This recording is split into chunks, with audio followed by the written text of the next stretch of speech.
Cinema താരങ്ങൾക്കിടയിലുള്ള cosmetic സർജറികൾ വർദ്ധിച്ചു വരികയാണ്. മുഖസൗന്ദര്യം വർദ്ധിപ്പിക്കുന്നതിനായി മിക്കവരും ഇത്തരം സൗന്ദര്യവർദ്ധക സർജറികൾ ചെയ്യാറുണ്ട്.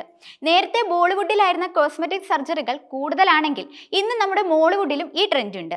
ദുൽഖർ സൽമാൻ സിനിമയിൽ വന്ന കാലം മുതൽ ഇതൊരു ചർച്ചാ വിഷയമാണ്. നടന്റെ പഴയ ചിത്രങ്ങളും ഇപ്പോഴുള്ള ചിത്രങ്ങളും താരതമ്യപ്പെടുത്തി നോക്കിയ ശേഷം ആരാധകർ അടക്കം നടൻ സൗന്ദര്യം വർദ്ധിപ്പിക്കാനായി സർജറികൾ ചെയ്തിട്ടുണ്ടെന്ന് സംശയം പറഞ്ഞിരുന്നു. ഇപ്പോഴിതാ സിനിമാ പ്രേമികളുടെ തോന്നൽ ശരിയായിരുന്നുവെന്ന് വ്യക്തമാക്കുന്ന ഒരു വീഡിയോയാണ് സോഷ്യൽ മീഡിയയിൽ വൈറലാകുന്നത്. എക്സ്പ്ലോർ ബ്യൂട്ടി വിത്ത് ആഷ് എന്ന യൂട്യൂബ് ചാനലിലാണ് ദുൽഖർ സൽമാൻ സൗന്ദര്യം വർദ്ധിപ്പിക്കാനായി മുഖത്ത് ചെയ്ത ചികിത്സകളുമായി ബന്ധപ്പെട്ടുള്ള വീഡിയോ പ്രത്യക്ഷപ്പെട്ടത്. ലുക്ക് മാറ്റാൻ ദുൽഖർ സൽമാൻ ആദ്യം ചെയ്തത് നോസ് സർജറിയാണ്, അഥവാ റൈനോപ്ലാസ്റ്റി. മൂക്കിന്റെ രൂപവും ആകൃതിയും മാറ്റാനാണ് ഈ സർജറി ഉപയോഗിക്കുക. പിന്നീട് ലിപ്പ് ഫില്ലിംഗ് ചെയ്തു. കൂടാതെ ചെവിയുടെ വലിപ്പം കുറയ്ക്കാനായി ഓട്ടോപ്ലാസ്റ്റി. മുമ്പ് വലിപ്പമുള്ള ചെവികളായിരുന്നു ദുൽഖറിന്റേത്. ഫേഷ്യൽ സർജറിയുടെ ഭാഗമായി നടൻ ചെയ്ത മറ്റൊരു ചികിത്സ ഡെർമൽ ഫില്ലേഴ്സ് ആണ്. സ്മൈൽ ലൈൻസ്, ആന്റിഫൈൻസ് ജോ ലൈൻസ്, ചിൻ റിങ്കിൾസ്, സാഗിൻ കോർണേഴ്സ് എന്നിവയ്ക്കുള്ള ചികിത്സയാണ് ഡെർമൽ ഫില്ലേഴ്സിലൂടെ ചെയ്യുന്നത്. അതിനാലാണ് ദുൽഖറിന്റെ മുഖം പ്ലംബ് ചെയ്ത് കൃത്യമായ രൂപത്തിൽ ഇരിക്കുന്നത് എന്നാണ് യൂട്യൂബ് ചാനലിൽ പറയുന്നത്. ദുൽഖർ മുഖത്ത് ചെയ്ത സർജറികളുടെ വീഡിയോ കണ്ട് ആരാധകർ ദുൽഖർ വെറും പ്ലാസ്റ്റിക് ആണോ എന്നാണ് കമന്റുകൾ ചോദിക്കുന്നത്.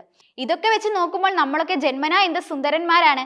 ഇത് കാണുമ്പോഴാണ് ഒരു സർജറിയും കൂടാതെ തന്നെ ഇതുപോലെ ഇരിക്കുന്ന നമ്മളെ ദൈവം സൃഷ്ടിച്ചതെന്ന് ഓർക്കുമ്പോൾ എത്ര നന്ദി പറയണം. സത്യത്തിൽ നമ്മളൊക്കെ ലക്കിയാണ് എന്നിങ്ങനെ പോകുന്ന കമന്റുകൾ. ചെറുപ്പത്തിൽ അപകർഷതാബോധം ഒരുപാടുണ്ടായിരുന്ന ആളാണ് താനെന്ന് ദുൽഖർ തന്നെ മുൻപേ വെളിപ്പെടുത്തിയിട്ടുണ്ട്. അതിന് പ്രധാന കാരണമായി താരം പറഞ്ഞത് തനിക്ക് മറ്റുള്ളവരുടെ മുന്നിൽ നിന്ന് ചിരിക്കാനുള്ള ആത്മവിശ്വാസം ഇല്ലായിരുന്നു എന്നാണ്. അതുകൊണ്ട് തന്നെ ചടങ്ങുകളിൽ നിന്ന് പരമാവധി പിന്നോട്ട് മാറി നിൽക്കുക എന്നത് അക്കാലത്തെ ഒരു രീതിയായിരുന്നു എന്നും ദുൽഖർ പറഞ്ഞിട്ടുണ്ട്. സോഷ്യൽ മീഡിയ സജീവമായ കാലത്ത് താരങ്ങളുടെ കോസ്മെറ്റിക് സർജറികൾ മുമ്പത്തേക്കാൾ അധികം ചർച്ചയാകുന്നുണ്ട്. ഷാഹിദ് കപൂർ, അല്ലു അർജുൻ, രാം ചരൺ തുടങ്ങിയ നടന്മാരെല്ലാം സർജറികളിലൂടെ മുഖത്ത് മാറ്റം വരുത്തിയിട്ടുണ്ടെന്ന വാദമുണ്ട്. ഇവരുടെ പഴയ ഫോട്ടോകളും പുതിയ ഫോട്ടോകളും തമ്മിൽ വലിയ അന്തരം കാണാം. അതേസമയം ട്രെൻഡ് കുറച്ചു നാൾ കഴിഞ്ഞാൽ പോകും, എന്നാൽ സർജറിയുടെ എഫക്റ്റ് പോകില്ല. ട്രെൻഡിനനുസരിച്ച് സർജറി ചെയ്യരുതെന്ന് പ്ലാസ്റ്റിക് സർജൻ ഡോക്ടർ ചാരുമതി അടുത്തിടെ ചൂണ്ടിക്കാട്ടിയിരുന്നു. റൈനോപ്ലാസ്റ്റിയാണ് താരങ്ങൾ ചെയ്യുന്ന സർജറി എന്ന് ഡോക്ടർ പറയുന്നു. മൂക്കിന് ചെയ്യുന്ന സർജറിയാണത്. മുഖത്ത് മാറ്റം വരുത്താൻ ആഗ്രഹിക്കുന്ന എല്ലാ കാര്യങ്ങൾക്കും സർജറി ഉണ്ട്. ചെവികളുടെ ആകൃതി മാറ്റാൻ പോലും സർജറി ഉണ്ടെന്ന് ഡോക്ടർ പറയുന്നു. അതേസമയം സെക്കൻഡ് ഷോ എന്ന സിനിമയിലൂടെ അഭിനയത്തിലേക്ക് എത്തിയ ദുൽഖർ ഇന്ന് പാൻ ഇന്ത്യൻ ലെവലിൽ ആരാധകരുള്ള ഏറെ മൂല്യമുള്ള താരങ്ങളിൽ ഒന്നാണ്. ബോളിവുഡിലും തെലുങ്കിലുമാണ് നടൻ സജീവം.